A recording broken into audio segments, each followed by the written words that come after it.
ससुरावा ऐसन बरवा दिहाए शिव गुरु सजल रहे सिंदूरावा ऐसन बरवा दिहाए शिव गुरु सजल रहे सिंदूरावा ऐसन बरवा दिहाए शिव गुरु सजल रहे सिंदूरावा नैहर में दीहा भाई से भतीजावा ससुरा में देवरा दुलरुआ नैहर में दीहा भाई से भतीजावा ससुरा में देवरा दुलरुआ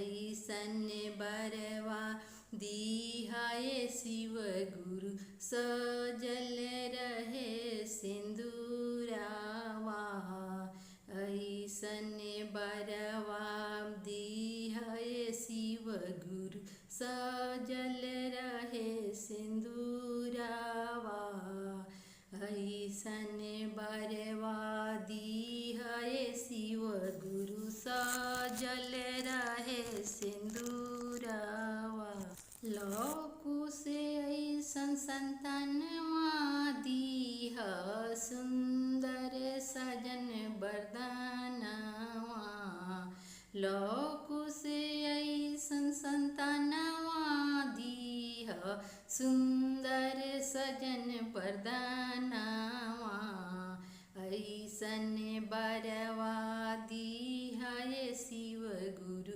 बनल रहे ससुरावा ऐसन बरवा दिहाए शिव गुरु बनल रहे ससुरावा बनल रहे नैहरवा शिव गुरु बनल रहे ससुरावा बनल रहे नैहरवा शिव गुरु बनल रहे ससुरावा ऐसन बरवा दिहाए शिव गुरु सजल रहे सिंदूरावा ऐसन बरवा दिहाए शिव गुरु सजल रहे सिंदूरावा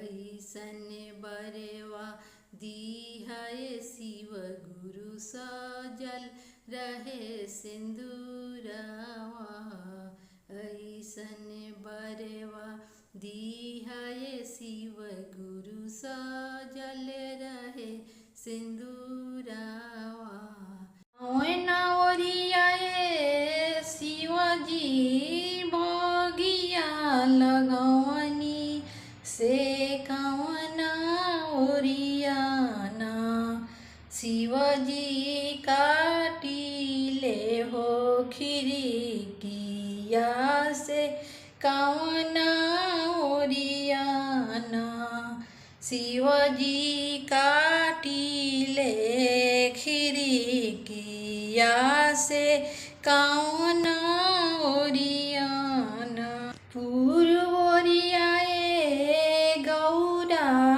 बगिया लगवनी से पश्चिम ओरियाना गौरा काटिले खिड़किया से पश्चिम ओरियाना गौरा काटिले खिड़किया से पश्चिम ओरियाना बड़का बड़का फूलवा गौरा नैहर पेठौली से छोटे का फूलवाना अपना भोले बाबा के चढ़ौली से छोटे का फूलवाना अपना संग शंकर के चढ़वली से छोटिका फूलवाना। फूलवा के रूसल शिवजी गईनी फूलवरिया से मालिनी रे संगवाना। शिवजी डासिले से जियावा मालिनी के संगवाना। फूलवा के रूसल शिवजी गईनी फूलवरिया से मालिनी के संगवाना। शिवजी डासिले से जियावा मालिनी के संगवाना। बाटरे बटोहिया की तू मोरा भैया से देखल हउना। हमरा शिवयर भंगिया के देखले हउना।